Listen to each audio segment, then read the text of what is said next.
Hello, ഇന്ന് business ചെയ്യുന്നവർക്ക് മൊത്തത്തിലൊരു ക്ലാരിറ്റി തരുന്ന വീഡിയോയാണ്. അതായത് നമുക്കറിയാം നമ്മളുടെ അടുത്തൊരു പ്രൊഡക്റ്റോ സർവീസോ ഉണ്ട്. പലർക്കും ഇനി ഇവിടെ നിന്ന് അങ്ങോട്ട് എന്ത് ചെയ്യണമെന്ന് പലർക്കും അറിയില്ല. അധിക സ്മോൾ ബിസിനസ് ഓണേഴ്സും ഫേസ് ചെയ്യുന്ന പ്രോബ്ലമാണ്.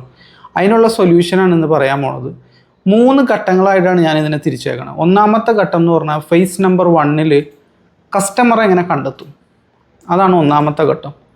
രണ്ടാമത്തത് എങ്ങനെ വിൽക്കുമ്പോൾ നമ്മൾ ശ്രദ്ധിക്കേണ്ട കാര്യങ്ങൾ, എങ്ങനെ ഓഫർ സെറ്റ് ചെയ്യണം, എങ്ങനെ ഓഫർ ക്രാഫ്റ്റ് ചെയ്യുമ്പോൾ അർജൻസി കാര്യങ്ങളൊക്കെ എങ്ങനെ ക്രിയേറ്റ് ചെയ്യണം, അത് രണ്ടാമത്തെ ഘട്ടത്തിൽ നമ്മൾ പഠിക്കും.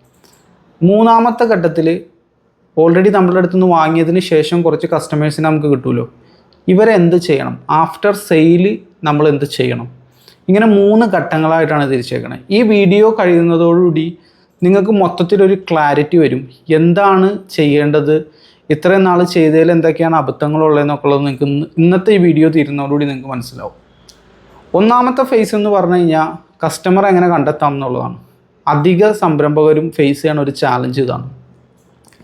ഇതിനായിട്ട് നമുക്ക് വേണ്ടത്, നമ്മൾ പഠിക്കേണ്ടത് എന്താണെന്ന് വെച്ച് കഴിഞ്ഞാൽ, തുടർച്ചയായിട്ട് എൻ്റെ ബിസിനസ്സിലേക്ക് കൂടുതൽ കസ്റ്റമേഴ്സിനെ എങ്ങനെ കൊണ്ടുവരാം, അല്ലെങ്കിൽ ഏത് ചാനൽസ് യൂസ് ചെയ്ത് കഴിഞ്ഞാൽ കസ്റ്റമേഴ്സിലേക്ക് എനിക്ക് എത്താനായിട്ട് സാധിക്കും, ഇതാണ് പഠിക്കേണ്ടത്. ഒരു ട്രാഫിക് സോഴ്സ് നമുക്ക് വേണമെന്ന് ചുരുക്കം, കസ്റ്റമേഴ്സിലേക്ക് എത്തിപ്പെടാനായിട്ടുള്ളത്. നമുക്കതിന് അധിക ബിസിനസ്സുകൾക്കും ഇന്ന് നിലവിലിപ്പോൾ ഈ സംസാരിച്ചുകൊണ്ടിരിക്കുന്ന ഈ 2024 ഏറ്റവും ബെസ്റ്റ് എന്ന് പറയാനായിട്ട്, ഞാൻ പരീക്ഷ നോക്കിയാൽ എനിക്ക് ഏറ്റവും ബെസ്റ്റ് എന്ന് തോന്നിയേക്കുന്നത് സോഷ്യൽ മീഡിയയാണ്. സോഷ്യൽ മീഡിയയെ യൂസ് ചെയ്തിട്ട് സോഷ്യൽ മീഡിയേനെ ഒരു ട്രാഫിക് സോഴ്സായിട്ട് നമുക്ക് എടുക്കാം. നിലവിൽ നിങ്ങളിപ്പോൾ ചെയ്യുന്നതൊന്നും ചെയ്യേണ്ടെന്നല്ല, ഏതെല്ലാം ട്രാഫിക് സോഴ്സുകൾ നമുക്ക് ഉപയോഗിക്കാൻ പറ്റുമോ അതെല്ലാം ഉപയോഗിക്കുക. ബെറ്ററായിട്ടുള്ള 3-4 നമുക്ക് പിക്ക് ചെയ്യാം. ഞാൻ പറയണത് സോഷ്യൽ മീഡിയനെ കൂടി നിങ്ങൾ യൂസ് ചെയ്യണം. സോഷ്യൽ മീഡിയ യൂസ് ചെയ്ത് പൊട്ടൻഷ്യൽ കസ്റ്റമേഴ്സിനെ നമ്മളിലേക്ക് അട്രാക്റ്റ് ചെയ്യണം. ഇവിടെയാണ് പരസ്യം എങ്ങനെ കൊടുക്കും എന്നുള്ള ഇത് നമ്മൾ പഠിക്കേണ്ടത്. എങ്ങനെ നമ്മളുടെ പരസ്യം ക്രാഫ്റ്റ് ചെയ്യും.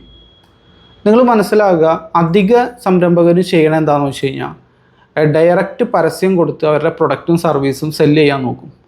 ഇവിടെ വരുന്ന ഒരു പ്രശ്നം എന്താണെന്ന് വെച്ച് കഴിഞ്ഞാൽ, നമ്മളിൽ തന്നെ അധിക പേരും ഒരു സംഗതി പരസ്യമാണെന്ന് കണ്ടു കഴിഞ്ഞാൽ നമ്മളത് സ്കിപ്പ് ചെയ്യാറാണ് സാധാരണ പതിവ്. നമ്മൾ സ്കിപ്പ് ചെയ്ത് കളയും. അപ്പോൾ അവിടെയുള്ള ഓപ്ഷൻ എന്താണെന്ന് വെച്ച് കഴിഞ്ഞാൽ, സോഷ്യൽ മീഡിയയുടെ ഒരു സീക്രട്ട് എന്ന് പറഞ്ഞു കഴിഞ്ഞാൽ, പരസ്യമാണെന്ന് തോന്നാത്ത രീതിയിൽ നമ്മളുടെ പൊട്ടൻഷ്യൽ കസ്റ്റമേഴ്സിലേക്ക് ചെല്ലണം. വേറൊരു രീതി പറഞ്ഞാൽ, നമ്മളുടെ മാർക്കറ്റിംഗ് സ്ട്രാറ്റജി ചെറുതായിട്ടൊന്ന് ചേഞ്ച് ചെയ്യണം.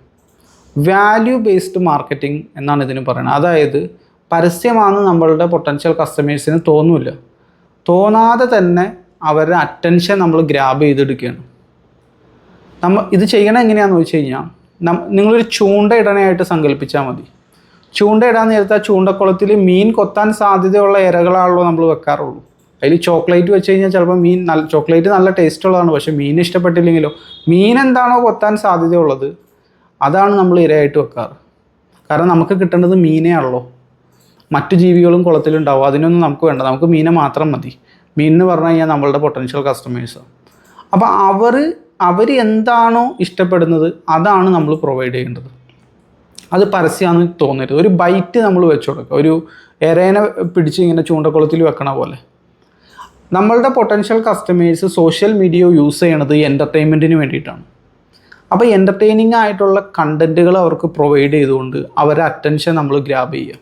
അവിടെ നമ്മളൊന്നും വിൽക്കാൻ ശ്രമിച്ചിട്ടില്ല, ജസ്റ്റ് അവരുടെ അറ്റൻഷൻ ഗ്രാബ് ചെയ്യാനാണ് നമ്മൾ. പരസ്യത്തിൻ്റെ ലക്ഷ്യം എന്ന് പറഞ്ഞു കഴിഞ്ഞാൽ നമ്മളിലേക്ക് അട്രാക്റ്റഡ് ആക്കുക എന്നുള്ളതാണ്.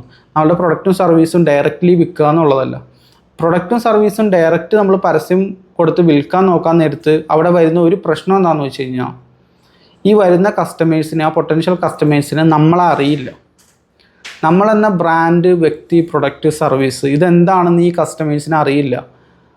വേറൊരു രീതി പറഞ്ഞു കഴിഞ്ഞാൽ അവിടെ ട്രസ്റ്റ് ഇല്ലാത്തത് കൊണ്ട് തന്നെ കൺഫ്യൂസ്ഡ് ആയിരിക്കും കസ്റ്റമേഴ്സ്. അവർ വാങ്ങാനുള്ള സാധ്യത കുറവാണ്.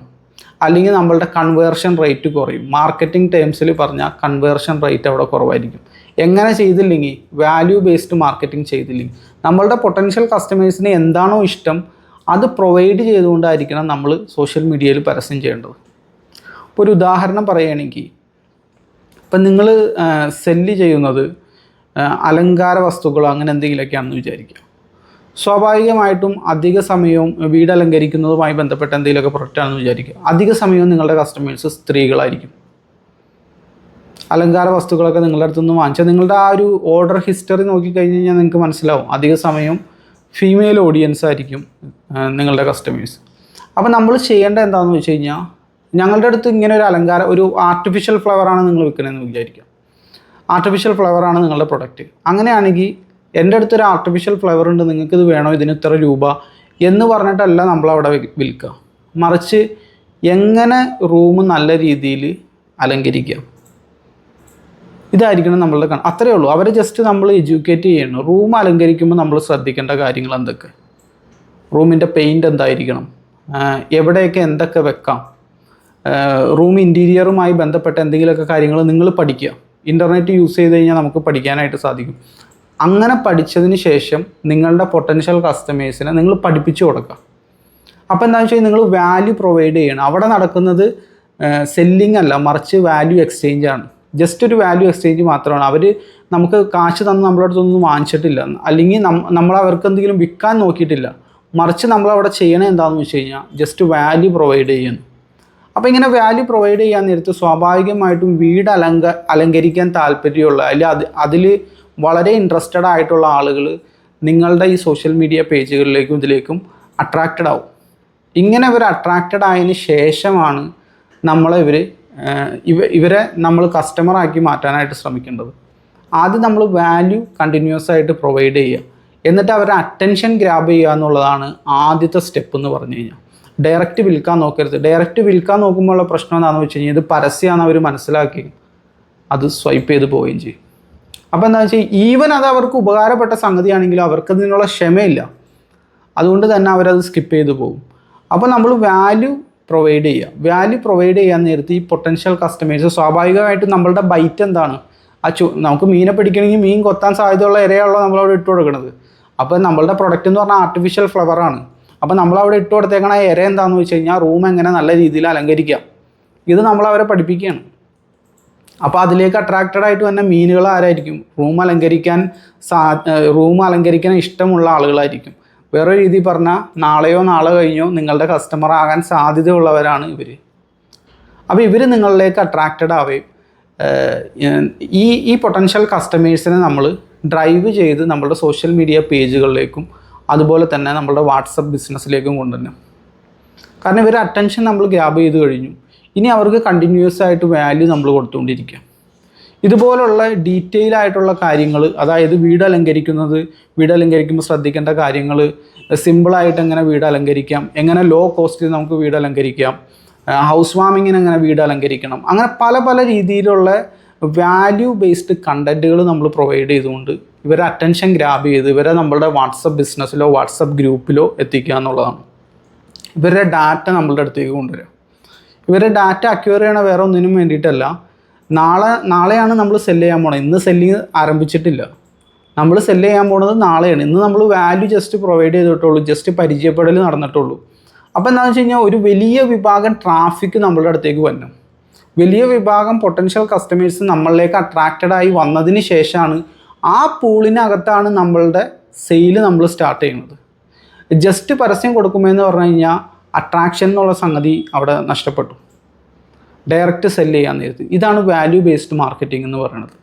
നമ്മളുടെ പൊട്ടൻഷ്യൽ കസ്റ്റമേഴ്സിന് എന്താണോ ഇഷ്ടമുള്ളത്, എന്തിനെയാണോ അവർ ഇഷ്ടപ്പെടുന്നത്, അതങ്ങ് പ്രൊവൈഡ് ചെയ്തുകൊണ്ട് അവരുടെ അറ്റൻഷൻ ഗ്രാബ് ചെയ്ത് അവരുടെ ഡാറ്റ കളക്ട് ചെയ്ത് നമ്മളുടെ വാട്സപ്പിലോ അതല്ലെങ്കിൽ മറ്റു ടൂളുകൾ യൂസ് ചെയ്യാം. നിങ്ങൾക്ക് ഇഷ്ടമുള്ള ടൂൾ യൂസ് ചെയ്യാം. വാട്സപ്പായിരിക്കും ഏറെക്കുറെ സമയത്തും ബെറ്റർ ആയിട്ടുള്ളത്. പലരും ഇമെയിലൊക്കെ യൂസ് ചെയ്യുന്നുണ്ട്, പക്ഷേ നമ്മുടെ നാട്ടിൽ അത് അത്രത്തോളം വർക്കൗട്ട് ആയിക്കൊള്ളണമെന്നില്ല. വാട്സപ്പിൽ എത്തിക്കുക എന്നുള്ളതാണ്. കാരണം എല്ലാവരും കമ്മ്യൂണിക്കേഷന് വാട്സപ്പ് യൂസ് ചെയ്യുന്നുണ്ട്. ഇനിയാണ് ഇപ്പം നമ്മൾ കസ്റ്റമേഴ്സിനെ കണ്ടെത്തി. അപ്പോൾ അതിൽ പരസ്യം നമ്മൾ കൊടുക്കാൻ നേരത്ത് ഓർഗാനിക്കായിട്ട്, അതായത് ഡയറക്റ്റ് നമ്മുടെ സോഷ്യൽ മീഡിയ പേജുകളിൽ വീഡിയോസ് നമ്മൾ ചെയ്യുന്നു. വിൽക്കാൻ വേണ്ടിയിട്ടുള്ള വീഡിയോസ് അല്ല, ജസ്റ്റ് കാര്യങ്ങൾ വിശദീകരിക്കുന്നു, അലങ്കരിക്കുന്നതുമായി ബന്ധപ്പെട്ട ടിപ്സുകൾ നമ്മൾ കൊടുക്കുന്നു. പല രീതിയിൽ നമ്മൾ കസ്റ്റമറെ എഡ്യൂക്കേറ്റ് ചെയ്യുന്നു. അവിടെ നമ്മളൊരു എഡ്യൂക്കേറ്ററാണ്, മറിച്ച് ഒരു സെയിൽസ്മാൻ അല്ല. അപ്പോൾ എഡ്യൂക്കേറ്റർ ആകുമ്പോഴുള്ള ഗുണം എന്താണെന്ന് വെച്ച് കഴിഞ്ഞാൽ നിങ്ങളിലേക്ക് സ്വാഭാവികമായിട്ടും നിങ്ങളുടെ പൊട്ടൻഷ്യൽ കസ്റ്റമേഴ്സ് അട്രാക്റ്റഡ് ആവും. അപ്പോൾ നിങ്ങളുടെ ആർട്ടിഫിഷ്യൽ ഫ്ലവർ എന്ന് പറഞ്ഞിട്ടുള്ള ആ ഒരു ബിസിനസ്സിൽ നിങ്ങൾ പല പല ടിപ്സുകൾ കൊടുക്കുകയാണ്. ഇനി നിങ്ങളുടെ അടുത്ത് വിൽക്കാനുള്ള ആർട്ടിഫിഷ്യൽ ഫ്ലവറാണ്, അതിനോട് സാമ്യമുള്ള മറ്റ് ടിപ്സുകളും കൊടുക്കുക. എല്ലാ ദിവസവും നമുക്ക് ഒരേ ടിപ്പ് തന്നെ കൊടുക്കാൻ പറ്റിക്കൊള്ളണമെന്നില്ല. മറ്റു കാര്യങ്ങൾ, സ്ത്രീകളാണല്ലോ നിങ്ങളുടെ ഓഡിയൻസ്, അപ്പോൾ അവർ കൺസേൺ ആകുന്ന ഇതുമായി ബന്ധപ്പെട്ട് എന്തെങ്കിലുമൊക്കെ ഉണ്ടെങ്കിൽ വീട് വൃത്തിയായി സൂക്ഷിക്കാൻ നമ്മൾ എന്തൊക്കെ ശ്രദ്ധിക്കണം, രോഗങ്ങൾ വരാതിരിക്കാൻ ശ്രദ്ധിക്കേണ്ട പരിസരം കാര്യങ്ങളൊക്കെ എങ്ങനെ വൃത്തിയായിട്ട് സൂക്ഷിക്കണം, ഇത്തരം കാര്യങ്ങളുമെല്ലാം നമ്മൾ കണ്ടിന്യൂസ് ആയിട്ട് വാല്യൂ പ്രൊവൈഡ് ചെയ്യാൻ നേരത്ത് ഒരു വലിയ വിഭാഗം പൊട്ടൻഷ്യൽ കസ്റ്റമേഴ്സ് നിങ്ങളിലേക്ക് അട്രാക്റ്റഡ് ആവും. കാരണം നമ്മൾ ഡയറക്റ്റ് ഒന്നും വിൽക്കാൻ അവിടെ നോക്കണില്ല. അപ്പോൾ ഈ ഒരു പൂളിൽ നിന്നാണ് നമ്മൾ നമ്മളുടെ റിയൽ കസ്റ്റമേഴ്സിനെ, പേയിങ് കസ്റ്റമേഴ്സിനെ അരിച്ചെടുത്ത് മാറ്റുന്നത്. നമ്മളിപ്പോൾ വന്ന് നിൽക്കുന്ന ഈ സ്റ്റേജ് എവിടെയാണെന്ന് വെച്ച് കഴിഞ്ഞാൽ ഫേസ് 1 നിലവിൽ നമ്മൾ മാർക്കറ്റിംഗ് സ്റ്റാർട്ട് ചെയ്തു, വാല്യൂ ബേസ്ഡ് മാർക്കറ്റിംഗ് സ്റ്റാർട്ട് ചെയ്തു, ട്രാഫിക് സോഴ്സ് നമ്മൾ സോഷ്യൽ മീഡിയ സെലക്ട് ചെയ്തു. ഇപ്പോൾ നിൽക്കുന്ന ഒരു പോയിൻ്റ് എവിടെയാണെന്ന് വെച്ച് കഴിഞ്ഞാൽ കുറച്ചൊക്കെ ആളുകൾ നമ്മളുടെ ആ ബിസിനസ്സിലേക്ക് ഇൻട്രസ്റ്റഡ് ആയിട്ടുണ്ട്. വേറൊരു രീതിയിൽ പറഞ്ഞു കഴിഞ്ഞാൽ നമുക്ക് എന്താണോ വിൽക്കാനുള്ളത് അതിലേക്ക് താല്പര്യം പ്രകടിപ്പിച്ചിട്ടുണ്ട്. പല രീതിയിലാണ് ആ താല്പര്യം പ്രകടിപ്പിച്ചത്. ഒന്ന്, നിങ്ങളുടെ സോഷ്യൽ മീഡിയ ഫോളോവേഴ്സായിട്ട് അവർ വന്നിട്ടുണ്ട്. പിന്നെ നിങ്ങൾ പറഞ്ഞ വാട്സപ്പ് ഗ്രൂപ്പുകളിൽ അവർ ജോയിൻ ചെയ്തിട്ടുണ്ട്. അത് നിങ്ങൾ തന്നെ മേക്ക് ചെയ്ത ഗ്രൂപ്പുകളാണ്. അവർ നിങ്ങളെ വാട്സപ്പിൽ കോൺടാക്റ്റ് ചെയ്തിട്ടുണ്ട് പല കാര്യങ്ങൾക്കും വേണ്ടിയിട്ട്. അപ്പോൾ ഈ ഒരു പോയിന്റിൽ വന്ന് നിൽക്കുകയാണ്. കുറേ പേരൊക്കെ താല്പര്യം പ്രകടിപ്പിച്ച് നിങ്ങളുടെ അടുത്ത് എത്തിയിട്ടുണ്ട്. ഇപ്പോഴും നമ്മളൊന്നും സെല്ല് ചെയ്തിട്ടില്ല. ഒരു പല കാരണങ്ങൾ കൊണ്ടാണ് നിങ്ങളെ വാട്സപ്പിൽ കോൺടാക്റ്റ് ചെയ്തേക്കുന്നത്. ഇപ്പോൾ അലങ്കാരത്തിൻ്റെ കേസ് എടുക്കുകയാണെങ്കിൽ തന്നെ എന്തെങ്കിലും സംശയങ്ങൾ ചോദിക്കാനോ മറ്റു കാര്യങ്ങൾക്കൊക്കെ ആയിരിക്കും കോൺടാക്റ്റ് ചെയ്തേക്കുന്നത്. നിങ്ങളുടെ പല വീഡിയോകളിലും നിങ്ങൾ പറഞ്ഞിട്ടുണ്ടാവും ഈ വാട്സപ്പ് ഗ്രൂപ്പിൽ അംഗമാവാനായിട്ട്. ഇൻസ്റ്റാഗ്രാമിലോ യൂട്യൂബിലോ എവിടെയാണെന്ന് വെച്ച് കഴിഞ്ഞാൽ അവിടെ നിങ്ങൾ ആ മാർക്കറ്റിംഗ് ചാനലിൽ നിങ്ങൾ പറഞ്ഞിട്ടുണ്ടാവും. അപ്പം ഞാൻ കുറച്ച് മെമ്പേഴ്സിനൊക്കെ നമുക്ക് കിട്ടി തുടങ്ങി. ഇൻട്രസ്റ്റഡ് ആയിട്ടുള്ള, വേറൊരു രീതിയിൽ പറഞ്ഞു കഴിഞ്ഞാൽ നമ്മൾ വെച്ചേക്കണ ആ ബൈറ്റ് ഓർക്കണുണ്ടല്ലോ, മീൻ കൊത്തണമെങ്കിൽ മീൻ ഇഷ്ടമുള്ള സാധനമാണ് വെക്കേണ്ടത്. അപ്പോൾ സ്വാഭാവികമായിട്ടും ഇവരതിൽ ബൈറ്റ് ചെയ്തിട്ടുണ്ടെങ്കിൽ സ്വാഭാവികമായിട്ടും ഈ ഒരു കാര്യത്തിൽ, അതായത് നമ്മുടെ ഇൻഡസ്ട്രി, ഏത് ഇൻഡസ്ട്രിയിലാണോ നമ്മൾ ബിസിനസ് ചെയ്യുന്നത് ആ മേഖലയോട് അവർക്ക് താല്പര്യമുണ്ടെന്നാണല്ലോ അർത്ഥം. അപ്പോൾ താല്പര്യമുള്ള കുറച്ച് വിഭാഗം ആളുകൾ നമ്മളിലേക്ക് എത്തി. ഇതാണ് last point. Phase 1 last point ഇതാണ്. നമ്മളിലേക്ക് അവർ എത്തിക്കഴിഞ്ഞ് ഇങ്ങനെ നിൽക്കുകയാണ്. ഇനിയാണ് ഫേസ് 2 കിടക്കുന്നത്. ഈ വീഡിയോക്ക് 3 പാർട്ട് ഉണ്ടെന്നാണല്ലോ പറഞ്ഞത്. ഫേസ് 2 നമ്മൾ എന്താ ചെയ്യാന്ന് വെച്ച് കഴിഞ്ഞാൽ ഈ വന്ന ഇൻട്രസ്റ്റഡ് ആയിട്ടുള്ള ആളുകളെ നമ്മൾ നർച്ചർ ചെയ്യും. അതായത് പാകപ്പെടുത്തിയെടുക്കും. നമ്മളിൽ നിന്ന് ഇത് വാങ്ങാൻ വേണ്ടിയിട്ട് ഇവരെ പാകപ്പെടുത്തിയെടുക്കും. അതിന് നമ്മൾ ചെയ്യേണ്ടത് എന്താണെന്ന് വെച്ച് കഴിഞ്ഞാൽ അവരുമായിട്ടുള്ളൊരു റിലേഷൻഷിപ്പ് ബിൽഡ് ചെയ്യുക എന്നുള്ളതാണ്. നമ്മൾ കണ്ടിന്യൂസ് ആയിട്ട് അവർക്ക് വാല്യൂസ് പ്രൊവൈഡ് ചെയ്തുകൊണ്ടിരിക്കുക. കൂടുതലായിട്ടുള്ള ടിപ്സുകൾ നമുക്ക് അവർക്ക് പ്രൊവൈഡ് ചെയ്യാം. നിങ്ങളുടെ ഗ്രൂപ്പ് വഴി അല്ലെങ്കിൽ അവർക്ക് പേഴ്സണൽ ചാറ്റ് വഴി നമുക്ക് ചെയ്യാനായിട്ട് സാധിക്കും. ഗ്രൂപ്പ് വഴിയാണെങ്കിൽ നമുക്ക് കുറേ കൂടി എളുപ്പമായിരിക്കും. പിന്നെ പലരും ഇവിടെ വാട്സപ്പാണ് നമ്മൾ യൂസ് ചെയ്യണമെങ്കിൽ വാട്സപ്പിൻ്റെ ഓട്ടോമേഷൻ ടൂളുകൾ പലരും ഉപയോഗിക്കുന്നുണ്ട്. API സർവീസുകൾ യൂസ് ചെയ്യുന്നുണ്ട്. പല ഇതിൻ്റെ വാട്ടി പോലുള്ള കുറച്ചും കൂടി ലാഭകരമായിട്ടുള്ള പ്രൊഡക്റ്റും സർവീസും ആണെങ്കിൽ നിങ്ങൾക്ക് നല്ല രീതിയിലായിരിക്കും. തീരെ ലാഭമില്ലാത്ത പ്രൊഡക്റ്റൊക്കെയാണ് സെല് ചെയ്യണമെങ്കിൽ നിങ്ങൾക്ക് വാട്സപ്പ് ഗ്രൂപ്പ് യൂസ് ചെയ്യാനായിട്ട് സാധിക്കും. കണ്ടിന്യൂസ് ആയിട്ട് ഇവർക്ക് ടിപ്സ് കൊടുക്കുക, കണ്ടിന്യൂസ് ആയിട്ട് ഇവരെ നർച്ചർ ചെയ്തുകൊണ്ടിരിക്കുക. അതായത് നിങ്ങൾ ഒരു മാർക്കറ്റിംഗ് ഫാർമറായിട്ട് മാറണം. കൃഷി ചെയ്യുന്നതുമായിട്ട് നിങ്ങളിതിനെ സങ്കല്പിക്കുക. അതുകൊണ്ടാണ് നർച്ചറിങ് എന്ന് പറയുന്നത്. വളമിട്ട് വെള്ളമൊഴിച്ച് ഇവരെ നർച്ചർ ചെയ്തുകൊണ്ടിരിക്കുകയാണ്. അപ്പോൾ എന്താണെന്ന് വെച്ചാൽ നമുക്ക് നല്ല രീതിയിലുള്ള ഹാർവസ്റ്റിംഗ് നടത്താനായിട്ട് സാധിക്കും. കാരണം എന്ന് വെച്ചാൽ നമ്മളെല്ലാ പ്രിക്കോഷൻസും എടുക്കുകയാണ്. ഇനി നമ്മളുടെ ഓഫർ പ്രസൻറ്റ് ചെയ്യുന്ന ടൈമിൽ നമ്മളിൽ നിന്ന് ഇവർ വാങ്ങാനുള്ള സാധ്യത കൂടുതലാണ്. കാരണം എന്താണെന്ന് വെച്ച് കഴിഞ്ഞാൽ അവിടെ ഓൾറെഡി ട്രസ്റ്റ് ബിൽഡ് ചെയ്യപ്പെട്ടു. സെക്കൻഡ് ഫേസിലൂടെയാണ് നമ്മളിപ്പോൾ കടന്നു പോകണം. അതിപ്പോൾ പ്രത്യേകിച്ച് ഓർക്കണം. കാരണം എന്താണെന്ന് വെച്ച് കഴിഞ്ഞാൽ ഫേസ് നമ്പർ 1 കഴിഞ്ഞു, ഇപ്പോൾ ഫേസ് 2 കടന്നേക്കുകയാണ്. അപ്പോൾ ഈ ഓരോ സെക്ഷനിലും നമ്മൾ ഇവരെ നർച്ചർ ചെയ്തുകൊണ്ടിരിക്കുകയാണ്. ലീഡ് നർച്ചറിങ് എന്നൊക്കെ മാർക്കറ്റിംഗ് ടേംസിൽ പറയും. ഇതൊന്നും നമ്മൾ പഠിച്ചില്ലെങ്കിലും ആ ഐഡിയ നിങ്ങളുടെ തലയിലുണ്ടായിരുന്നാൽ മാത്രം മതി. അതായത് നമ്മളുടെ ഓഡിയൻസ്, നമ്മളുടെ ആ ഒരു പൊട്ടൻഷ്യൽ കസ്റ്റമേഴ്സ് എപ്പോഴാണോ ആർട്ടിഫിഷ്യൽ ഫ്ലവർ വാങ്ങാൻ അവർക്ക് തോന്നുന്നത് അപ്പം നിങ്ങളെ ഓർക്കണം. ഒന്നുകൂടി പറയുക, എപ്പോഴാണോ നിങ്ങളുടെ ബിസിനസ് ആർട്ടിഫിഷ്യൽ ഫ്ലവറിൻ്റെ ബിസിനസ്സാണല്ലോ, ഞാൻ ഉദാഹരണമാണ് പറയണത്. എപ്പോഴാണോ അവർക്ക് ആർട്ടിഫിഷ്യൽ ഫ്ലവർ വാങ്ങാൻ തോന്നണത് അപ്പം നിങ്ങളെ ഓർക്കണം. എന്നാണോ അവർ മാർക്കറ്റ് റെഡി ആയിട്ട് മാറുന്നത് അവർ നിങ്ങൾ ആ സമയത്ത് ഓർക്കണം. ഇതാണ് ഇതിൻ്റെ ലക്ഷ്യം, ഈ നർച്ചറിങ്ങിൻ്റെ ലക്ഷ്യം. അപ്പോൾ കണ്ടിന്യൂസ് ആയിട്ട് നമ്മൾ റിലേഷൻഷിപ്പ് ബിൽഡ് ചെയ്തുകൊണ്ടിരിക്കുകയാണ്. അപ്പോൾ കൂടുതൽ ട്രാഫിക് നമ്മളിലേക്ക് ആ സെയിം ടൈമിൽ തന്നെ കൂടുതൽ ട്രാഫിക് നമ്മളിലേക്ക് ഒഴുകിക്കൊണ്ടിരിക്കുകയാണ്. നമ്മളുടെ ലിസ്റ്റ് വലുതായിക്കൊണ്ടിരിക്കുകയാണ്. ആദ്യം ഒരു 50 പേര് ഇൻട്രസ്റ്റ് പ്രകടിപ്പിച്ചു, പിന്നെ അത് 100 ആയി, 1000 ആയി, 1500 ആയി, 5000 ആയി, 10000 ആയി. അങ്ങനെ ആ ലിസ്റ്റ് വലുതാകും തോറും നമുക്ക് കൂടുതൽ ആ വലിയ ഇൻട്രസ്റ്റഡ് ആയിട്ടുള്ള വലിയൊരു പൂളാണ് നമ്മുടെ അടുത്തിരിക്കുന്നത്, വലിയൊരു ലിസ്റ്റാണ് നമ്മുടെ അടുത്തിരിക്കുന്നത്. അതായത് റാൻഡം ആയിട്ടുള്ള ഒരു 10,000 പേരല്ല നമ്മളുടെ അടുത്തുള്ളത്, മറിച്ച് ഇൻട്രസ്റ്റഡ് ആയിട്ടുള്ള ഒരു 10,000 പേരാണ്. അതെങ്ങനെയാണ് ഇവർ ഇൻട്രസ്റ്റഡ് ആണെന്ന് മനസ്സിലാക്കിയെന്ന് വെച്ച് കഴിഞ്ഞാൽ, നമ്മൾ ആ ചൂണ്ടക്കുളത്തിൽ വെച്ച് കൊടുത്ത ഇരയുണ്ടല്ലോ, അത് നമ്മളുടെ ഇൻഡസ്ട്രിയിൽ നടക്കുന്ന കാര്യങ്ങൾ വെച്ചിട്ടാണ് നമ്മൾ ആ ഇര വെച്ച് കൊടുത്തേക്കണത്. അതായത് അലങ്കരിക്കാനും വീട് അലങ്കരിക്കാനും മറ്റ് ഇൻറ്റീരിയർ വർക്കുകളും കാര്യങ്ങളും ഇതിനോടൊക്കെ താല്പര്യമുള്ള സ്ത്രീകളെയാണല്ലോ നമ്മൾ ടാർഗറ്റ് ചെയ്തേക്കുന്നത്. അപ്പോൾ നമ്മൾ വെച്ച് കൊടുക്കേണ്ട ഏരിയയും അതിനനുസരിച്ചുള്ളതാണ്. അപ്പോൾ സ്വാഭാവികമായിട്ടും നമ്മളുടെ ലിസ്റ്റ് വലുതാകാൻ നേരത്ത് റാൻഡം ആയിട്ടുള്ള ഒരു ലിസ്റ്റ് അല്ല അത്, മറിച്ച് ഇൻട്രസ്റ്റഡ് ആയിട്ടുള്ള ആളുകളാണ്. അപ്പോൾ ഈ ലിസ്റ്റ് വലുതാകുന്നതിൻ്റെ ഇടയ്ക്ക് തന്നെ നമുക്ക് ഇവരുടെ മുമ്പിലേക്ക് ഓഫർ പ്രസൻറ്റ് ചെയ്യാനായിട്ട് സാധിക്കും. അപ്പോൾ നമ്മൾ കണ്ടിന്യൂസ് നർച്ചറിങ്ങിന് ശേഷം നമ്മൾ ചെയ്യേണ്ടത് എന്താണെന്ന് വെച്ച് കഴിഞ്ഞാൽ, ഇവരുടെ മുമ്പിലേക്ക് നമ്മുടെ ഓഫർ പ്രസൻറ്റ് ചെയ്യുക. ഇവിടെയാണ് സെല്ലിങ് നടക്കുന്നത്. ഒരു കാര്യം ഓർക്കുക, നമ്മളുടെ പരസ്യത്തിൽ നമ്മളൊന്നും വിൽക്കാൻ ഉദ്ദേശിച്ചിട്ടില്ല, നമ്മളൊന്നും വിൽക്കണില്ല. മറിച്ച് ഇവരെ നമ്മളിലേക്ക് അട്രാക്റ്റ് ചെയ്തതിന് ശേഷം, ഒരു ട്രസ്റ്റ് ബിൽഡ് ചെയ്തതിന് ശേഷം, ഒരു റിലേഷൻഷിപ്പ് ബിൽഡ് ചെയ്തതിന് ശേഷമാണ് നമ്മളുടെ സെയിൽ ആ പ്രോസസ്സ് സ്റ്റാർട്ട് ചെയ്യണത്. അത് സെയിലിൻ്റെ ഒന്നാമത്തെ ഘട്ടം ഇവിടെയാണ് സ്റ്റാർട്ട് ചെയ്യണത്. ഇവിടെയാണ് നമ്മുടെ ഓഫർ നമ്മൾ പ്രസൻറ്റ് ചെയ്യേണ്ടത്.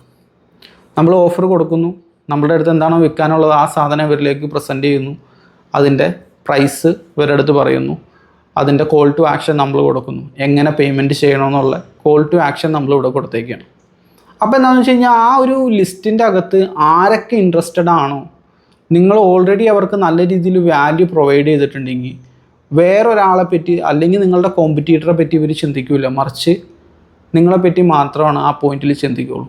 കാരണം എന്ന് വെച്ചാൽ നിങ്ങൾ നല്ല രീതിയിൽ വാല്യൂ പ്രൊവൈഡ് ചെയ്തിട്ടുണ്ട്.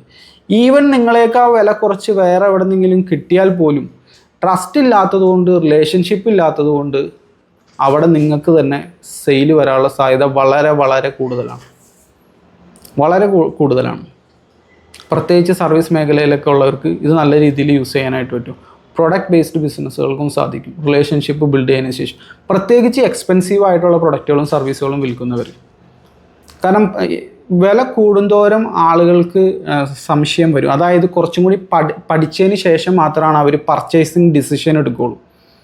അപ്പോൾ ട്രസ്റ്റ് എന്ന് പറഞ്ഞു കഴിഞ്ഞാൽ പർച്ചേസിങ് ഡിസിഷൻ എടുക്കാൻ നമ്മളുടെ പൊട്ടൻഷ്യൽ കസ്റ്റമേഴ്സിനെ പ്രേരിപ്പിക്കുന്ന ഒരു ഘടകമാണ്. അപ്പോൾ അത് ആദ്യം ബിൽഡ് ചെയ്യണമല്ലോ, അതാണ് നമ്മളിവിടെ ചെയ്തേക്കുന്നത്. എക്സ്പെൻസീവ് ആയിട്ടുള്ള പ്രൊഡക്റ്റുകൾക്കൊക്കെ നല്ല രീതിയിൽ വർക്കൗട്ട് ആവും, എക്സ്പെൻസീവ് ആയതും അല്ലാത്തതിനൊക്കെ വർക്കൗട്ട് ആവും. ഞാൻ പറഞ്ഞു തന്നെ എന്താണെന്ന് വെച്ച് കഴിഞ്ഞാൽ, ഈ ട്രസ്റ്റ് എന്തായാലും ഉണ്ടായിരിക്കണം. വേറൊരു രീതി പറഞ്ഞു കഴിഞ്ഞാൽ, നേരത്തെ പറഞ്ഞ പോലെ എപ്പോഴാണോ അവർ മാർക്കറ്റ് റെഡി ആവുന്നത്, എപ്പോഴാണോ അവർക്ക് അങ്ങനെ ഒരു പ്രൊഡക്റ്റോ സർവീസോ ആവശ്യം വരുന്നത്, അപ്പം നിങ്ങളവർ ഓർക്കണം. ഇതാണ് നമ്മളുടെ ലക്ഷ്യം. ഇനി നമ്മൾ ശ്രദ്ധിക്കേണ്ട കാര്യമാണ്, എങ്ങനെ ഓഫർ നമ്മളുടെ ഈ പ്രോസ്പെക്ട്സിൻ്റെ, ഈ പൊട്ടൻഷ്യൽ ഇൻട്രസ്റ്റഡ് നോൺ ബയേഴ്സിൻ്റെ മുമ്പിലേക്ക് എങ്ങനെ പ്രസൻറ്റ് ചെയ്യും. കുറേ ആളുകൾ വന്നിട്ടുണ്ടല്ലോ, അവരുടെ മുമ്പിലേക്ക് ഓഫർ പ്രസൻറ്റ് ചെയ്യാൻ നേരത്ത് നമ്മൾ വെറുതെ ആ പ്രൊഡക്റ്റിൻ്റെ ഫോട്ടോയോ വീഡിയോയോ അയച്ചു കൊടുത്ത് ഇത്ര രൂപ എന്ന് പറയലല്ല ഓഫർ. അതിന് കൃത്യമായിട്ട് നമ്മൾ ക്രാഫ്റ്റ് ചെയ്ത് കഴിഞ്ഞാൽ നിങ്ങളുടെ സെയിൽ തീർച്ചയായിട്ടും കൂടും. അതാണ് ഞാൻ നിങ്ങൾക്ക് പറഞ്ഞു തരാൻ പോണത്. എങ്ങനെ ഓഫർ ക്രാഫ്റ്റ് ചെയ്യും. ഓഫർ എന്ന് പറഞ്ഞു കഴിഞ്ഞാൽ നമ്മളുടെ പൊട്ടൻഷ്യൽ കസ്റ്റമേഴ്സിന് നമ്മൾ കൊടുക്കുന്ന വാഗ്ദാനം, അതിൽ പലതും ഇൻക്ലൂഡഡ് ആണ്, പ്രൈസ് അടക്കം അതിൽ ഇൻക്ലൂഡഡ് ആണ്. ഇതെല്ലാത്തിൻ്റെയും ബണ്ടിലിങ്ങിനെയാണ് നമ്മൾ ഓഫർ എന്ന് പറയുന്നത്. ഈ ഓഫർ ക്രാഫ്റ്റ് ചെയ്യുമ്പോൾ നിങ്ങൾ ശ്രദ്ധിക്കേണ്ട കാര്യം എന്താണെന്ന് വെച്ച് കഴിഞ്ഞാൽ, ഒന്നാമത്തെ കാര്യം നമ്മൾ ശ്രദ്ധിക്കേണ്ടത്, ഇവർ നമ്മളിൽ ഓൾറെഡി ഒരു ട്രസ്റ്റ് കൊണ്ടുവന്നിട്ടുണ്ട്. ആ ട്രസ്റ്റ് നമ്മൾ നിലനിർത്തണം. അതായത് നല്ല രീതിയിലുള്ള പവർഫുൾ ആയിട്ടുള്ള ഗ്യാരണ്ടി അവർക്ക് കൊടുക്കണം.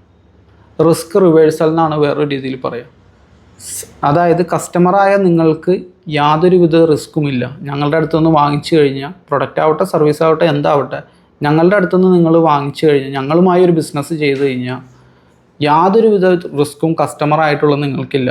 എല്ലാ റിസ്ക്കും ഞങ്ങൾ ഏറ്റെടുത്തിരിക്കുന്നു. ഇതാണ് റിസ്ക് റിവേഴ്സൽ. പവർഫുൾ ഗ്യാരണ്ടി കൊടുക്കുക. ഇത് നിങ്ങളുടെ ഓഫറിൽ അറ്റാച്ച് ചെയ്യുന്നു. നിങ്ങൾ ആർട്ടിഫിഷ്യൽ ഫ്ലവർ കസ്റ്റമർക്ക് അയച്ചു കൊടുക്കുന്നു, നിങ്ങളുടെ ഗ്രൂപ്പിൽ പബ്ലിഷ് ചെയ്യുന്നു. എന്നിട്ടൊരു പവർഫുൾ ആയിട്ടുള്ള ഗ്യാരണ്ടിയാണ് നമ്മൾ കൊടുക്കുന്നത്. എന്തെങ്കിലും സംഭവിച്ചു കഴിഞ്ഞാൽ പുതിയത്, അതായത് ഇതിൻ്റെ ക്വാളിറ്റിയിൽ എന്തെങ്കിലും പ്രശ്നമുണ്ടെങ്കിൽ നമ്മൾ ഫുൾ റീഫണ്ട് കൊടുക്കുക. ചില കമ്പനികൾ പവർഫുള്ളായിട്ടുള്ള ഗ്യാരണ്ടി കൊടുക്കണത് എങ്ങനെയാണെന്ന് വെച്ച് കഴിഞ്ഞാൽ, അവരുടെ ഓഫറിൽ, അവരുടെ പ്രൊഡക്റ്റിലും സർവീസിലും അവർക്ക് നല്ല വിശ്വാസം ഉണ്ടെങ്കിൽ ട്വൈസ് ആയിരിക്കും, അതായത് ഇരട്ടി പൈസ ആയിരിക്കും റീഫണ്ട് കൊടുക്കുക.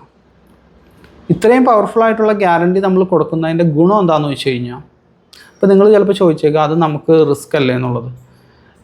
അപ്പോൾ നമ്മളത് കൊടുത്തില്ലെങ്കിൽ ഉള്ള പ്രശ്നം എന്താണെന്ന് വെച്ച് കഴിഞ്ഞാൽ കസ്റ്റമർക്ക് റിസ്ക് ആണല്ലോ. നമ്മൾ റിസ്ക് എടുക്കാൻ തയ്യാറല്ല, പക്ഷേ കസ്റ്റമർ റിസ്ക് എടുക്കണമെന്നുള്ളത് വേറെ രീതിയിൽ പറഞ്ഞു കഴിഞ്ഞാൽ അതിൻ്റെ അർത്ഥം. ഇവിടെ റിസ്ക് റിവേഴ്സലായി ഉള്ള ഗുണം എന്താണെന്ന് വെച്ച് കഴിഞ്ഞാൽ കസ്റ്റമറായി എനിക്കൊരു റിസ്ക്കും ഇല്ല, പിന്നെ ഇവരുടെ അടുത്ത് നിന്ന് വാങ്ങണതിൽ എന്താ പ്രശ്നമുള്ളത്? കംപ്ലീറ്റ് ഫ്രിക്ഷന് നമ്മൾ എലിമിനേറ്റ് ചെയ്തു. അതാണ് ഇവിടുന്ന് കിട്ടണത്. തീരെ ഫ്രിക്ഷൻ ഇല്ല അവിടെ. ജസ്റ്റ് കാശ് തരാൻ വാങ്ങിക്കുക. കാരണം ഓൾറെഡി നമ്മൾ അവരെ നർച്ചർ ചെയ്തു, ഓൾറെഡി അവർ ഇൻട്രസ്റ്റഡ് ആണ്, നമ്മളുമായിട്ടൊരു റിലേഷൻഷിപ്പ് അവർ ബിൽഡ് ചെയ്തിട്ടുണ്ട്. നമ്മളുടെ ആ പവർഫുൾ ഗ്യാരണ്ടിയും കൂടി അങ്ങോട്ട് ചെല്ലാൻ നേരത്ത് യാതൊരുവിധ റീസണും ഇല്ല നിങ്ങളുടെ അടുത്ത് നിന്ന് വാങ്ങാതിരിക്കുക. റിസ്ക് റിവേഴ്സലാണ്. ഇത് റിസ്ക് ആയിരിക്കും നമുക്ക് എപ്പോഴാണെന്ന് വെച്ച് കഴിഞ്ഞാൽ കണ്ടിന്യൂസ് ആയിട്ട് മോശം പ്രൊഡക്റ്റുകളും മോശം സർവീസുകളാണ് നമ്മൾ പ്രൊവൈഡ് ചെയ്യണമെങ്കിൽ റിസ്ക് തന്നെയാണ്. അപ്പോൾ റിസ്ക് ആയിരിക്കും, അതെന്തായാലും അപ്പോൾ ബാക്ക് ഫയർ ചെയ്യും. പക്ഷേ നിങ്ങൾ തന്നെ ആലോചിച്ച് നോക്കുക, അത്തരം ഒരു ബിസിനസ് നമുക്ക് ലോങ് ടൈമിൽ റൺ ചെയ്ത് പോകാൻ സാധിക്കുമോ എന്നുള്ള ചോദ്യം നിങ്ങൾ തന്നെ നിങ്ങളോട് ചോദിച്ചു നോക്കുക. പലരും ഇത് ചെയ്യണ ഈ ലോ ക്വാളിറ്റി സാധനങ്ങളൊക്കെ ചെയ്യണതിൻ്റെ ഒരു കാരണം എന്ന് പറഞ്ഞു കഴിഞ്ഞാൽ ഈ പ്രൈസ് കാണിച്ച് ആളുകളെ അട്രാക്ട് ചെയ്ത് ലോ പ്രൈസ് കാണിച്ച് വിൽക്കുക എന്നുള്ളതാണ്. ലോ പ്രൈസിന് എപ്പോഴും ലോ മാർജിൻ ആയിരിക്കും.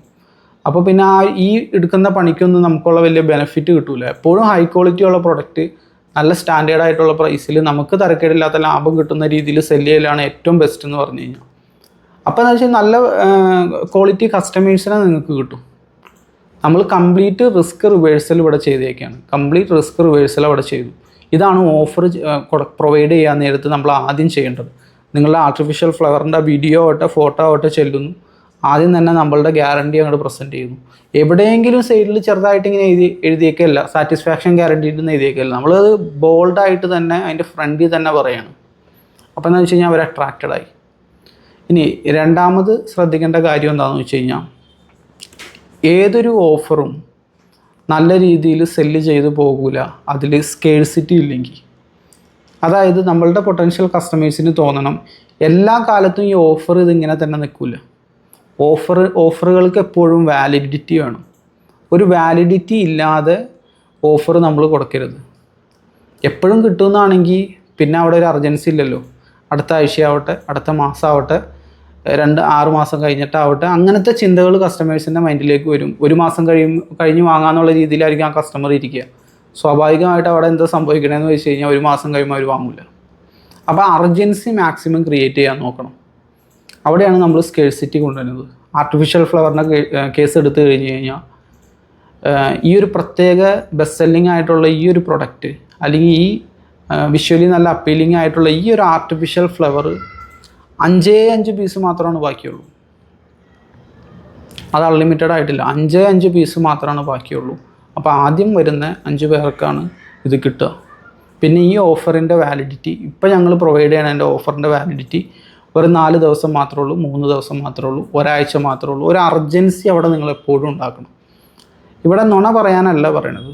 അധിക സമയവും നമ്മളുടെ ബിസിനസ്സുകളിൽ നമ്മളുടെ പ്രൊഡക്റ്റിൻ്റെ സ്റ്റോക്കൊക്കെ അധിക സമയവും ലിമിറ്റഡ് ആയിരിക്കും.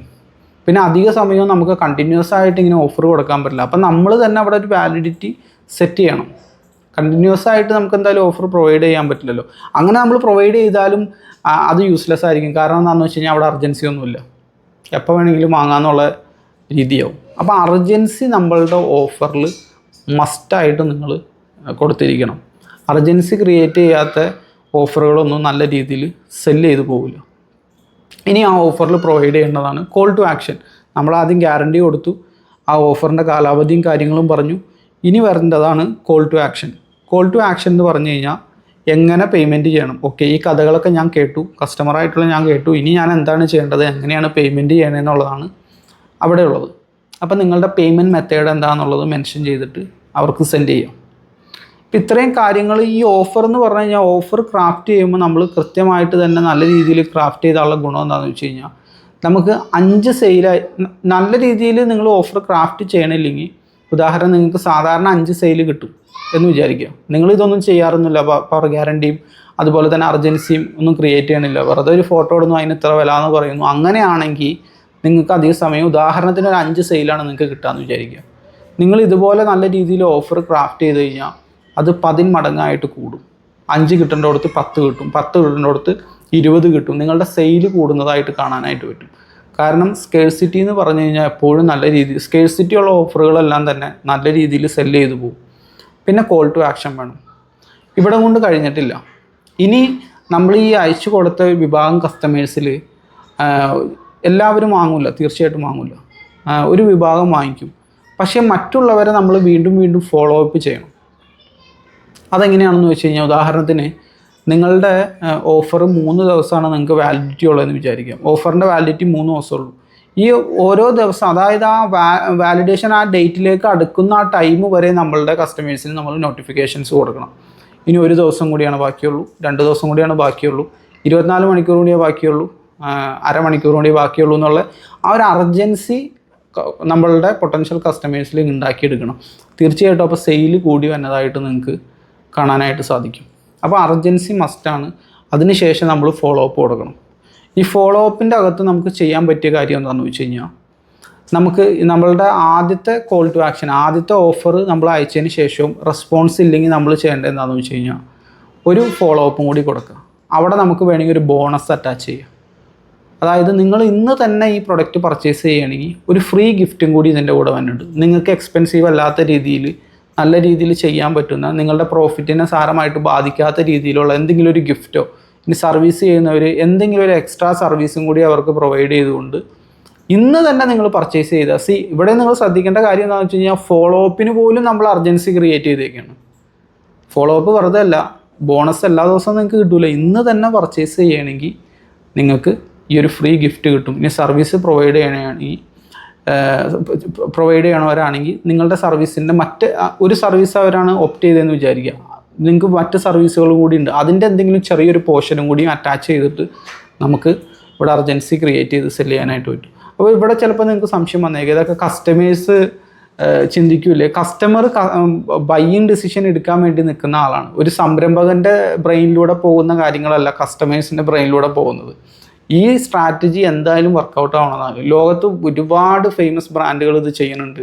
എന്തിനധികം നിങ്ങൾ ഫ്ലിപ്കാർട്ടിലും ആമസോണിലും കയറി നോക്കിക്കഴിഞ്ഞാൽ നിങ്ങൾക്ക് മനസ്സിലാവും. ഓഫർ ഡേറ്റ് അവർ കൊടുക്കുന്നുണ്ട്, എല്ലാ ദിവസവും ഓഫറില്ല, പ്രത്യേക വാലിഡിറ്റി വെച്ചിട്ടാണ് അവർ കൊടുക്കണം. വേണമെന്ന് വിചാരിച്ച് അവർക്ക് എല്ലാ ദിവസവും കൊടുക്കാൻ പാടില്ലേ? കൊടുക്കാൻ പറ്റും. പക്ഷേ എന്താണെന്ന് വെച്ച് കഴിഞ്ഞാൽ അർജൻസി ക്രിയേറ്റ് ചെയ്യണതാണ്. കാരണം അവർക്കറിയാം ഈ സ്ട്രാറ്റജി വർക്കൗട്ട് ആവും എന്നുള്ളത്. ഒരുപാട് ബിസിനസ് സ്കോളേഴ്സ് ഇതിനെ പറ്റിയിട്ട് ബുക്സുകൾ എഴുതിയിട്ടുണ്ട്. അപ്പോൾ ഓഫർ നല്ല രീതിയിൽ ക്രാഫ്റ്റ് ചെയ്യാൻ നമ്മൾ പഠിക്കണം. ഇത് അവർക്ക് സെൻഡ് ചെയ്ത് കൊടുക്കുക. അപ്പോൾ നിങ്ങൾക്ക് നല്ല രീതിയിൽ സെയിൽ വരുന്നതായിട്ട് കാണാനായിട്ട് സാധിക്കും. ഇനി ഫൈനൽ ഫേസിലേക്കാണ് നമ്മൾ കടക്കുന്നത്. ഫൈനൽ ഫേസ് എന്ന് പറഞ്ഞു കഴിഞ്ഞാൽ, ആദ്യത്തെ ഫേസിൽ നമ്മൾ കസ്റ്റമറെ കണ്ടെത്തുന്നു, രണ്ടാമത്തേൽ അവരെ നർച്ചർ ചെയ്ത് നമ്മൾ അവർക്ക് വിൽക്കുന്നു. മൂന്നാമത്തെ ഫേസ് എന്ന് പറഞ്ഞു കഴിഞ്ഞാൽ, ഈ വിറ്റതിന് ശേഷം ഇപ്പം നമുക്ക് ഒരുപാട് കസ്റ്റമേഴ്സായി, ബൈയിങ് കസ്റ്റമേഴ്സായി, നമ്മളുടെ അടുത്ത് നിന്ന് കുറേ പേരൊക്കെ വാങ്ങിയിട്ടുണ്ട്. ഇവരെ വെച്ചിട്ട് എന്ത് ചെയ്യും? പലപ്പോഴും പല ബിസിനസ്സുകളും ചെയ്യണ കാര്യം എന്താണെന്ന് വെച്ച് കഴിഞ്ഞാൽ, ഒരു തവണ നമ്മളുടെ അടുത്ത് നിന്ന് വാങ്ങിയ കസ്റ്റമറെ ടാറ്റ കൊടുത്ത് ഗുഡ് ബൈ പറഞ്ഞു വിടലാണ്. പിന്നെ അവർ വരണമെങ്കിൽ വരട്ടെ, നമുക്ക് വലിയ ഇതൊന്നുമില്ല. എന്നിട്ട് നമ്മൾ ചെയ്യണത് എന്താണെന്ന് വെച്ച് കഴിഞ്ഞാൽ, നമ്മൾ വീണ്ടും വീണ്ടും പുതിയ കസ്റ്റമറെ കൊണ്ടുവരാൻ വേണ്ടിയിട്ട് നോക്കുകയാണ്. അതായത് പുതിയ കസ്റ്റമേഴ്സിനെ എപ്പോഴും കണ്ടുപിടിക്കാനുള്ള ധൃതിയിലാണ്. ഓൾറെഡി നിങ്ങളുടെ അടുത്ത് നിന്ന് വാങ്ങിപ്പോയവരങ്ങോട്ട് കംപ്ലീറ്റ് മറന്നു പോവാണ്. അതായത് ഒരു ഡോറിലൂടെ വരുന്നു പോകുന്നു അങ്ങനെയല്ല. അങ്ങനെ വരുമ്പോൾ പ്രശ്നം എന്താണെന്ന് വെച്ച് കഴിഞ്ഞാൽ, കണ്ടിന്യൂസ് ആയിട്ട് നമ്മൾ മാർക്കറ്റിംഗ് ചെയ്ത ആളെ കൊണ്ടുവരേണ്ടതായിട്ട് വരും. വേറൊരു രീതി പറഞ്ഞാൽ, നിങ്ങളുടെ മാർക്കറ്റിംഗ് ആ ഒരു മെത്തേഡ് ഉണ്ടല്ലോ, ആ മാർക്കറ്റിംഗ് മെത്തേഡ് വർക്കൗട്ട് ആയില്ലെങ്കിൽ, എന്തെങ്കിലും പ്രശ്നം സംഭവിച്ചു കഴിഞ്ഞാൽ, ഉദാഹരണം ഇപ്പോൾ കൊറോണ പോലെ എന്തെങ്കിലുമൊക്കെ വന്നെന്ന് വിചാരിക്കുക, അപ്പോൾ പുതിയ കസ്റ്റമറെ നമുക്ക് മാർക്കറ്റിൽ നിന്ന് കണ്ടുപിടിക്കാൻ പറ്റാത്തൊരവസ്ഥയിൽ വന്നു കഴിഞ്ഞാൽ ഈ ബിസിനസ് ഓപ്പറേഷൻസ് നല്ല രീതിയിൽ റൺ ചെയ്യാൻ പറ്റില്ല. അപ്പോൾ അവിടെ നമ്മളെ ഹെൽപ്പ് ചെയ്യാൻ വരുന്ന ആളുകളാണ് എക്സിസ്റ്റിംഗ് കസ്റ്റമേഴ്സ്. വേറൊരു രീതിയിൽ പറഞ്ഞാൽ, കഴിഞ്ഞ ദിവസത്തെ ഏതോ ഒരു വീഡിയോയിൽ പറഞ്ഞിരുന്നു ഞാൻ, നിധിയുടെ മേളിൽ കാല് വെച്ച് ചവിട്ടി നിന്നുകൊണ്ടാണ് നമ്മൾ പുതിയ നിധി തേടി പോണത്. നിങ്ങൾ എവിടെയാണോ നിൽക്കുന്നത് അവിടെ തന്നെ കുഴിച്ച് കഴിഞ്ഞാൽ നിധി കിട്ടും. അതിന് പകരം അതിൻ്റെ മേളിൽ കാല് വെച്ച് നിന്നുകൊണ്ട് നമ്മൾ പുതിയ നിധി തേടി പോവുകയാണ്, പുതിയ ആളുകളെ കണ്ടുപിടിക്കാൻ വേണ്ടി പോവുകയാണ്. പുതിയ ആളെ കണ്ടുപിടിച്ച് വിറ്റാലും ഓൾറെഡി ഉള്ള ആൾക്ക് തന്നെ വിറ്റാലും ലാഭം തന്നെയാണല്ലോ. ഈ ഓൾറെഡി ഉള്ള ആൾക്ക് വിൽക്കുമ്പോഴുള്ള ഗുണം എന്താണെന്ന് വെച്ച് കഴിഞ്ഞാൽ, അവിടെ ഓൾറെഡി ട്രസ്റ്റ് ഉണ്ട്, ഓൾറെഡി റിലേഷൻഷിപ്പ് നമ്മൾ മെയിൻറ്റെയിൻ ചെയ്തിട്ടുണ്ട്, നല്ല രീതിയിൽ നമ്മൾ പ്രൊഡക്റ്റും സർവീസൊക്കെ അവർക്ക് പ്രൊവൈഡ് ചെയ്തിട്ടുണ്ട്, ബെറ്റർ കസ്റ്റമർ സർവീസ് നമ്മൾ പ്രൊവൈഡ് ചെയ്തിട്ടുണ്ട്. ഇനി നമ്മളുടെ ഓഫർ ജസ്റ്റ് അങ്ങ് കൊടുത്താൽ മതി, എന്താണോ നിങ്ങളുടെ അടുത്ത് വിൽക്കാനുള്ളത് അതങ്ങ് പ്രസൻറ്റ് ചെയ്താൽ മതി അവരുടെ മുമ്പിൽ. അപ്പോൾ നമ്മൾ ചെയ്യേണ്ടത് എന്താണെന്ന് വെച്ച് കഴിഞ്ഞാൽ, എക്സിസ്റ്റിംഗ് കസ്റ്റമേഴ്സിന് നമ്മൾ വിൽക്കണം. പുതിയ കസ്റ്റമറെ നമ്മളുടെ ബിസിനസ്സിലേക്ക് കൊണ്ടുവരുന്നതോടൊപ്പം തന്നെ എക്സിസ്റ്റിംഗ് കസ്റ്റമേഴ്സിനും വിൽക്കണം. വിൽക്കാൻ മറക്കുക അങ്ങനെയല്ല. എക്സിസ്റ്റിംഗ് കസ്റ്റമറെ നമ്മൾ കീപ്പ് ചെയ്യണം. അവരുടെ ഡാറ്റ എല്ലാം നമ്മൾ കീപ്പ് ചെയ്തുകൊണ്ട് പുതിയ പ്രൊഡക്റ്റും സർവീസും അവർക്ക് വിൽക്കണം. അല്ലെങ്കിൽ എന്താ പ്രശ്നം എന്ന് പറഞ്ഞു കഴിഞ്ഞാൽ, നമുക്ക് ബിസിനസ് 3 രീതിയിലാണ് വളർത്താൻ പറ്റുക. അതിൽ ഒന്നാമത്തേതെന്ന് പറഞ്ഞു കഴിഞ്ഞാൽ പുതിയ കസ്റ്റമറെ കണ്ടെത്തിക്കൊണ്ട് നമുക്ക് ബിസിനസ് വളർത്താം. രണ്ടാമത്തേതെന്ന് പറഞ്ഞു കഴിഞ്ഞാൽ ആ വന്ന കസ്റ്റമറെ കൊണ്ട് കൂടുതൽ ഇടിപ്പിച്ചുകൊണ്ട്, അതായത് 1000 രൂപയുടെ സാധനം എടുക്കാൻ വന്ന ആളെ കൊണ്ട് 2000-ന് എടുപ്പിക്കണം.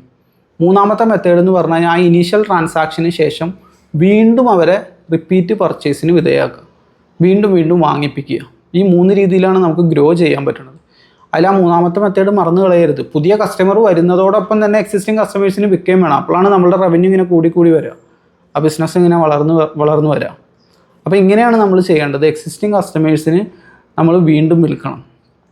ഇവിടെ ചെയ്യേണ്ട കാര്യം എന്താണെന്ന് വെച്ച് കഴിഞ്ഞാൽ അവർക്ക് കൂടുതൽ ഓഫറുകളും കാര്യങ്ങളും, ഞാൻ നേരത്തെ പറഞ്ഞ പോലെ തന്നെ കൂടുതൽ അർജൻസിയും കാര്യങ്ങളും എല്ലാം ക്രിയേറ്റ് ചെയ്തിട്ട് പുതിയ ഓഫറുകൾ അവർക്ക് പ്രൊവൈഡ് ചെയ്യണം.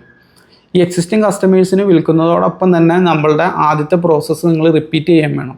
അതായത് ഇൻട്രസ്റ്റഡ് ആയിട്ടുള്ള ആളുകളെ നമ്മൾ ബൈറ്റ് വെച്ച് ചൂണ്ടയിൽ കൊളുത്തി ആദ്യം കണ്ടുപിടിക്കുന്ന മെത്തേഡ് ഉണ്ടല്ലോ, അവരെ കണ്ടുപിടിക്കണം, അവരെ നർച്ചർ ചെയ്യണം, അവർക്ക് ആദ്യത്തെ ഓഫർ പ്രസൻറ്റ് ചെയ്യണം. അതോടൊപ്പം തന്നെ എക്സിസ്റ്റിംഗ് കസ്റ്റമേഴ്സിന് പുതിയ പ്രൊഡക്റ്റും സർവീസും ആഫ്റ്റർ എന്തെങ്കിലും അതിൻ്റെ കൂടെ അറ്റാച്ച് ചെയ്ത് കൊടുക്കാൻ പറ്റുമെങ്കിൽ ക്രോസ് സെല്ലിങ്, അതേപോലെ അപ്പ് സെല്ലിങ്, അങ്ങനെ എന്തൊക്കെ ചെയ്യാൻ പറ്റുമോ അത് കണ്ടിന്യൂസ് ആയിട്ട് നമ്മൾ ചെയ്തുകൊണ്ടിരിക്കണം. ഇപ്പോഴാണ് നമുക്ക് നല്ല രീതിയിൽ നമ്മളുടെ റവന്യൂ കൂട്ടാൻ പറ്റുക, പ്രോഫിറ്റ് കൂട്ടാൻ പറ്റുക. ഈ തേർഡ് ഫേസിൽ നമ്മൾ ശ്രദ്ധിക്കേണ്ടത് എപ്പോഴും എക്സിസ്റ്റിംഗ് കസ്റ്റമേഴ്സിനെ നമ്മൾ മറന്നു കളഞ്ഞാലുള്ള പ്രശ്നം എന്ന് പറഞ്ഞാൽ നേരത്തെ പറഞ്ഞ പോലെ മാർക്കറ്റിങ്ങിന് എന്തെങ്കിലും സംഭവിച്ചു കഴിഞ്ഞാൽ, അതായത് കസ്റ്റമേഴ്സിൻ്റെ ട്രാഫിക് ഫ്ലോ ഉണ്ടല്ലോ, ആ ഫ്ലോക്ക് എന്തെങ്കിലും സംഭവിച്ചു കഴിഞ്ഞാൽ നിങ്ങളുടെ ബിസിനസ് ഡെഡായി പോരുത്. ക്യാഷ് ഫ്ലോ ഡെഡായി നമുക്കൊന്നും ചെയ്യാനില്ല, പുതിയ കസ്റ്റമറൊന്നും വന്നില്ല, വേണ്ട, എക്സിസ്റ്റിംഗ് ഉള്ളവർക്ക് വിൽക്കാമല്ലോ. അപ്പോൾ ആ ഒരു പൊസിഷനിലേക്ക് നമുക്ക് എത്തണം. അധിക ബിസിനസ്സുകളും നമുക്കറിയാം റിസർവ് ഫണ്ടിലൊന്നും അല്ല അവർ ഓടണത്. അവർ വരുന്നു, എടുക്കുന്നു, ലാഭം എടുക്കുന്നു, റിസർവ് ഫണ്ടോ കാര്യങ്ങളൊന്നും അവർക്ക് ഉണ്ടാവില്ല. അപ്പോൾ എന്താണെന്ന് വെച്ച് കഴിഞ്ഞാൽ എക്സിസ്റ്റിംഗ് കസ്റ്റമേഴ്സിന് വിൽക്കലല്ലാതെ വേറെ രക്ഷയില്ല. പുതിയ കസ്റ്റമർ വരുന്നത് ആ ഫ്ലോ കുറയാനും പാടില്ല, ഫ്ലോ കൂടുകയും വേണം. അതോടൊപ്പം തന്നെ എക്സിസ്റ്റിംഗ് കസ്റ്റമേഴ്സിന് നമ്മൾ വിൽക്കുകയും വേണം. ഇനി എക്സിസ്റ്റിംഗ് കസ്റ്റമേഴ്സിനെ വെച്ചിട്ട് ചെയ്യാൻ പറ്റിയ വേറൊരു ടെക്നിക്കും കൂടി ഞാൻ പറഞ്ഞുതരാം. നമ്മളുടെ എക്സിസ്റ്റിംഗ് കസ്റ്റമേഴ്സിൽ ഇപ്പോൾ ഒരു 1000 പേരുണ്ടെന്ന് വിചാരിക്കുക. ഈ 1000-ൽ ഒരു ചെറിയ വിഭാഗം ഹൈ പ്രൈസ് എന്ന് നമ്മളുടെ അടുത്ത് നിന്ന് വാങ്ങിക്കാൻ കപ്പാസിറ്റിയുള്ള പർച്ചേസിങ് പവറുള്ള ആളുകളായിരിക്കും. അപ്പോൾ ഇവരെ ലക്ഷ്യം വെച്ചുകൊണ്ട് നമുക്ക് നമ്മളുടെ പ്രൊഡക്റ്റിലോ സർവീസിലോ നല്ല ഹൈ പ്രൈസുള്ള പ്രൊഡക്റ്റും സർവീസും വെക്കാം. അതായത് ഹൈ ടിക്കറ്റ് പ്രൊഡക്റ്റുകൾ, അൾട്രാ ഹൈ ടിക്കറ്റ് പ്രൊഡക്റ്റുകൾ ഉണ്ടല്ലോ, ഒരെണ്ണം വിറ്റ് കഴിഞ്ഞാൽ നമുക്ക് നല്ല രീതിയിൽ ലാഭം കിട്ടുന്ന പ്രൊഡക്റ്റും സർവീസും ഒരെണ്ണം സെല്ല് ചെയ്ത് പോകുമ്പോൾ തന്നെ നമുക്ക് നല്ല ലാഭം കിട്ടും. മറ്റതൊരു 50 എണ്ണം വിൽക്കേണ്ട സ്ഥാനത്ത് ഇത് ഒരെണ്ണം വിറ്റാൽ മതി. അങ്ങനത്തെ ഹൈ ടിക്കറ്റ് പ്രൊഡക്റ്റുകളും സർവീസുകളും നമുക്ക് ഓൾറെഡി ഉള്ള കസ്റ്റമേഴ്സിന് വിൽക്കാൻ കുറച്ചും കൂടി എളുപ്പമായിരിക്കും. കാരണം എന്താണെന്ന് വെച്ച് കഴിഞ്ഞാൽ നേരത്തെ പറഞ്ഞ പോലെ ട്രസ്റ്റ് ബിൽഡ് ചെയ്തു, റിലേഷൻഷിപ്പ് അവിടെ നമ്മൾ ബിൽഡ് ചെയ്തു. അപ്പോൾ ഓൾറെഡി ഉള്ള ആ കസ്റ്റമേഴ്സിൻ്റെ എല്ലാവരും വാങ്ങിക്കില്ല, തീർച്ചയായിട്ടും വാങ്ങിക്കില്ല. അപ്പോൾ ഒരു കുറച്ച് വിഭാഗത്തിനെ ലക്ഷ്യം വെച്ചുകൊണ്ട് നമുക്കിത് ചെയ്യാനായിട്ട് പറ്റും. ഈ അൾട്രാ ഹൈ ടിക്കറ്റ് ഇങ്ങനെ ചെയ്യുന്നതിൻ്റെ ഗുണം എന്താണെന്ന് വെച്ച് കഴിഞ്ഞാൽ നമുക്ക് കുറച്ച് എക്സ്ട്രാ പ്രോഫിറ്റ് കിട്ടും. കാരണം നമ്മൾ വലിയ സ്റ്റോക്കൊന്നും അതിൻ്റെ എടുക്കണില്ല, കുറച്ച് പേരെ മാത്രം ലക്ഷ്യം വെച്ചുകൊണ്ട്. കാരണം എപ്പോഴും ഏത് മാർക്കറ്റിലും ഏത് ഇൻഡസ്ട്രിയിലും ഹയ്യർ പ്രൈസിന് പ്രൊഡക്റ്റും സർവീസും വാങ്ങിക്കാൻ പറ്റിയ കസ്റ്റമേഴ്സ് ഉണ്ട്. അപ്പോൾ അവർക്ക് വേണ്ടിയിട്ടൊരു സെഗ്മെൻറ്റ് നമ്മൾ മാറ്റി വെക്കണം. അത് ഈ ഓൾറെഡി നിങ്ങളുടെ അടുത്ത് നിന്ന് വാങ്ങിയ കസ്റ്റമേഴ്സിൻ്റെ കൂട്ടത്തിലും അത്തരം കസ്റ്റമേഴ്സ് ഉണ്ടാവും. അപ്പോൾ ഇതെല്ലാം നമ്മളുടെ റവന്യൂ കൂട്ടാനുള്ള ഓപ്ഷനുകളാണ്. അപ്പോൾ ഇത്രയാണ് 3 ഫേസുകളാണ്. കസ്റ്റമറെ കണ്ടെത്തുന്നു, അവർക്ക് വിൽക്കുന്നു, വിറ്റ കസ്റ്റമർക്ക് വീണ്ടും വിൽക്കുന്നു. ഇതാണ് ഈ 3 ഫേസുകൾ. അതിൻ്റെ പല രീതികളും കാര്യങ്ങളുമാണ് ഞാൻ പറഞ്ഞത്. അപ്പോൾ ഇതുപോലുള്ള വിശേഷങ്ങളുമായിട്ട് നമുക്ക് വീണ്ടും കാണാം. നിങ്ങൾക്ക് ഇത്തരത്തിലുള്ള കാര്യങ്ങൾ ഇനിയും പഠിക്കണമെന്ന് ആഗ്രഹമുണ്ടെങ്കിൽ എൻ്റെ ഗ്രൂപ്പിൽ അംഗമാവും. താഴെ ഗ്രൂപ്പ് കൊടുത്തിട്ടുണ്ട്, ഡിസ്ക്രിപ്ഷനിൽ ഗ്രൂപ്പ് കൊടുത്തിട്ടുണ്ട്. അതുപോലെ തന്നെ കമൻറ്റ് സെക്ഷനിൽ ഞാൻ ഗ്രൂപ്പിൻ്റെ ലിങ്ക് കൊടുത്തിട്ടുണ്ട്. അപ്പോൾ താല്പര്യമുള്ളവർക്ക് ഇത് പങ്കെടുക്കാം, ജോയിൻ ചെയ്യാം. Thank you for watching.